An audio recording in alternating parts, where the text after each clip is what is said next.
COVID-19 cases continue to increase. Health officials attribute the rise to a fast-spreading subvariant of Omicron. And the impact is being felt all over, from schools to the state legislature. House Speaker Melissa Hortman of Brooklyn Park disclosed Wednesday that she has tested positive for COVID-19. She tweeted that she experienced congestion but is otherwise feeling fine. She says she will continue to participate in end-of-session negotiations remotely. Average daily new cases in Minnesota have risen to the highest levels since mid-February. Relief will soon be on the way for law enforcement agencies in the Northwest Metro who are looking to provide their officers with additional training. Construction is underway on an expansion of the North Metro Regional Public Safety Training Facility in Maple Grove. The project will expand the building from 22,000 square feet to 58,000 square feet. The new building will have an additional gun range along with reality-based training rooms where officers can learn de-escalation techniques. We were busting at the seams with our schedule. We're a regional training facility, so we have about 20 police agencies or related agencies that come through here, and we just had to start saying no to police training. So we're hoping we can say yes a lot more when we get everything opened up. Construction should be finished by the end of the year. They hope to open the new facility early in 2023. The city of New Hope will allow expanded use of the outdoor athletic stadium at Cooper High School. Back in 2019, the city council approved a request to allow the stadium to be used beyond school events on a trial basis. After that trial period, no issues were reported, so the council approved a permit for expanded use of the stadium.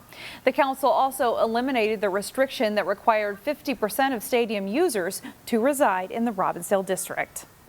It is nice to see that this quality stadium is getting used for community things and not just the school district. Events still have to end by 9 p.m. and use of the PA system and lights remains restricted. So who has been using the stadium? Mostly community soccer, lacrosse, football, and adapted sports programs. She's a high achiever in the classroom, a passionate dancer, and an advocate for social justice. Reporter Jason Malello introduces us to this week's Standout student. Yelitza Hernandez Gutron is an outgoing young woman who embraces the diversity of Cooper High School. I feel like I connect with many different groups of people. And tries to do her part to bring people together. Some students might be a little afraid to join different things, get out of their comfort zone, and that's something that doesn't conflict with her at all. She's very comfortable in different spaces. Although people in the school stay in their own groups, I think it's important for all of us to speak out for each other. Yelitza is a member of the National Honor Society and took great pride in being #1 in her class. I'm very academically driven. But also learned a valuable lesson when she dropped from the top spot. Grades aren't everything. They don't define me as a person. It's what I really do. So, but being in a competitive school, it shows that other people want to strive to be better. In addition to being a high-achieving student, Yelitza is very active in Hispanos Unidos. This year we did bachata, huapango. It's primarily a dance group that helps first-generation Hispanic Americans, like Yelitza, stay connected to their roots. The Hispanic culture is a mix of many different cultures in itself. So we show our culture and our emotions through our dances. Yelitza Hernandez Gutron is well aware of her own family history and thankful for the opportunities she'll have. I have the ability to go to college. It just made me appreciate what my parents did for me, because they came from a place where money is very scarce, where food is very scarce. For the Standout student, I'm Jason Malillo. And for her senior year of high school, Yelitza will take most of her classes at North Hennepin Community College through the PSEO program. She is planning to major in sociology. A Wayzata High School student is on the verge of achieving a rare academic feat. Senior Jack Ross is a semi-finalist for the U.S. Presidential Scholars Program. Each year, only up to 161 students are named Presidential Scholars. It is one of the nation's highest honors for high school students. Surprised he's made it this far, Ross has advice for other students. Have confidence in your grades, have confidence in your test scores, have confidence in your extracurriculars and things you do outside of school and the service you put in a community, because I honestly can say I really was not expecting to become a semifinalist for anything. So you never know if this could be you one day in my seat in this position. Ross is expected to find out if he is selected by the end of May. If chosen, he would visit the White House for a dinner with President Biden later this year. The nonprofit Avenues for Youth helps more than 300 young people experiencing homelessness each year. But advocates report seeing an increased need this spring. What we're seeing now that we're 2 years into the COVID pandemic is that some of the benefits that were available to people that helped stabilize them are no longer there. The nonprofit helps youth both at its shelter in Brooklyn Park and one in North Minneapolis.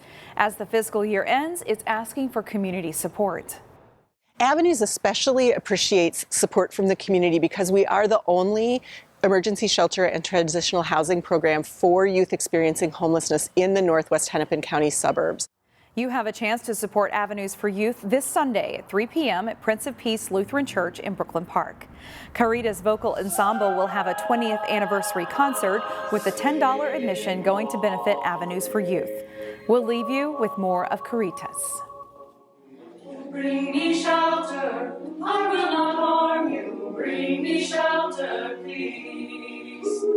On every tree marks married men, for thus sings he. Marks married men, for thus sings he. Oh, so fast.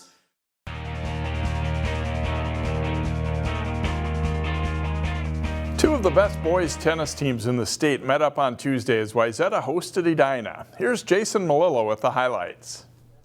Hornets and Trojans on the hard court, a beautiful day for tennis. One singles, Wayzata's Colin Badoon is a big kid with a big serve, and he puts it to work, setting up a forehand winner. Badoon hammers another serve later in the first set and rips another winner. He takes the match for Wayzata.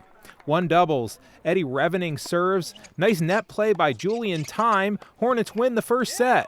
But Jack Beaumere and Darren Aquina find their game. Beaumere serves and then slices the winner for Wayzata. Then Aquina rips an ace serve as he and Beaumere win 2-6, 6-4, 6-3. Two singles, Edina's Nolan Ranger spins the serve wide and then rips a backhand winner past Aaron Badoon. Good rally here ends with a Badoon winner on the line, but he loses in straight sets. Two doubles, Tanae Pangalori serves for Wayzata, and then Aiden Ufiles smashes return long for a Trojans point. Later, Ufile floats a service return winner just inside the baseline for a Wayzata winner. Ufile and Pangalori take it 6-4, 6-4, and the Trojans win the duel 5-2. Jason Malillo, CCX Sports. Opening day had special meaning for a local Little League organization this year. There's something special about opening day, especially after a pandemic quashed plans the past couple of years for the Robbinsdale-Crystal Little League. Opening day, we haven't done this in 3 years now, so we've been waiting for this for a long time. In with the excitement of a new season, this year's ceremony had a somber twist too. A plaque honoring former coach Jay Boughton, who was killed in a road rage incident last year, was displayed for the first time. We wanted to say a few words about him, recognizing he's been such a great Little League coach for the longest times. It's a big weekend ahead for a lot of Minnesota anglers. John Jacobson has more. After a slow-to-arrive spring, it's a much-anticipated walleye opener coming to Minnesota lakes and rivers this Saturday. I talked with longtime CCX fishing contributor Terry Tuma about the opener. I think really in the southern part of the state, John, it's going to be extremely productive for the walleye opener. A reason being is that the water temperatures have warmed up quickly and drastically, and we should probably be, and I'm going to say probably, but we never know what Mother Nature is going to do, but I would have to guess that we're going to be in the post-spawn period, which is a resting period, but towards that end of that period, starting the pre-summer, and that's when the walleyes really put the feeding bag on. It should be really, really productive. As we go further north, it's going to change drastically because of the temperatures that they've had there. So there's a lot of factors, but it's going to be weather dominated this year. You mentioned the temperatures, and it is warmer definitely this week, but we had a very cold April. Is this week enough to offset everything that happened in the late spring? I think it really is, John. It's a drastic warm-up. I was just out on the water, and we have 50-degree water temperatures, which was, I didn't expect it to be quite that warm, but now with the warm temperatures coming in this week, we're going to hit into the, I would estimate something in the air of 60 degrees, and once we hit that, we're going to start to see a pretty good walleye bite. It's going to be so dependent, however, if we see these kind of conditions roll through constantly with fronts and so forth, it can alter that, but I think it's going to be a pretty good bite. As always, you check your local conditions on whatever lake you're going to be on, but is there a general rule of thumb on what works best opening weekend as far as a bait? Yes, well, for instance, we're going to use jig and minnows. That's how we're going to start out with, John. Live bait rigging is with either minnows, and it could even be crawlers due to the temperatures, and for sure leeches. Those are going to be one of the more productive ways, but along with that too, long lining, pulling crankbaits is going to be good. There's, basically those three ways of catching. We'll be fishing the river, and that'll be a jig and minnow, or jig and a leech, and then also probably three-way swivel rigs. Find more prep sports games and highlights at ccxmedia.org and follow us on social media.